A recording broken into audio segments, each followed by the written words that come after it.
week we talked about renting a food truck, but what if I talk to you about leasing a food truck?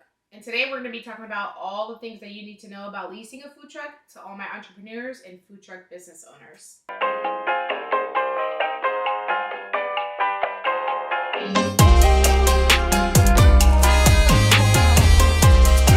So for those of you who don't know, last week we announced that Dreams Gone Mobile has partnered with a company where we can actually offer you food truck rentals. So we're going to go over this and it's pretty easy. So we're going to cover it all in 5 simple steps. Number 1, the first thing you need to do is decide what kind of business model you want. Do you want this to be a passive income type of situation where you're just renting it per month? Or do you actually want to get into the leasing space to where it's just specifically for events? Either or, you're making income somehow, some way with an asset that you decided to invest in and you're making money off of that. Number 2, do your market research because there are other companies out there that actually do rent food trucks out and they have their price, whether that be monthly, daily, weekly, every weekend, it doesn't matter what that price is. Do your market research and decide what the price is based off of your business model and what that looks like for you in the future. Number 3, figure out the rules. Please make sure that you do your research and network with other food truck rental companies.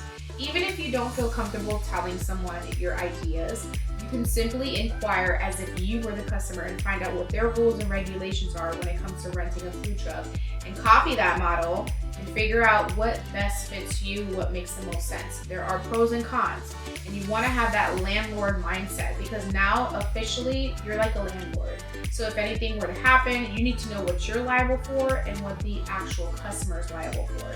So make sure you keep that all in record and what you want to do. And if you want, you can also speak to a business attorney that can kind of help you and guide you with the legal aspect, and they can even draft up your contract for you. Number 4 is the legal side of everything. So making sure that you cover everything that pertains to the legal side of everything. What that looks like is business insurance, auto insurance. You know, a lot of people have like $1 million policies in case in the event of a fire, or auto insurance because in case they get into an accident. There's insurances for everything out there. So making sure you have coverage.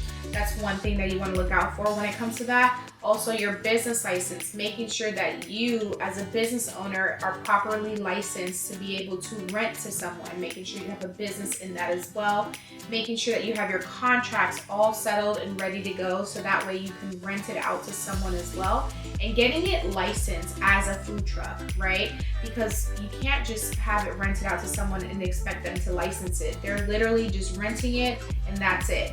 Again, you have to have that landlord mindset and the tenant only needs to do so much. So you as a business owner have to be responsible for all these type of things, and you have to look out and weigh out the pros and cons and what makes the most sense for you.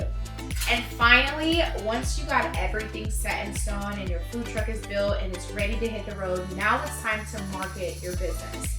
Whatever that looks like, whether you have a business name for it or whatever, you want to make sure you're running Facebook ads, Google ads, and you can get with a marketing team or an expert that can help you with this as well. So if you want to learn more about how to start leasing a food truck, book a consultation with me and let's talk about how you can get started.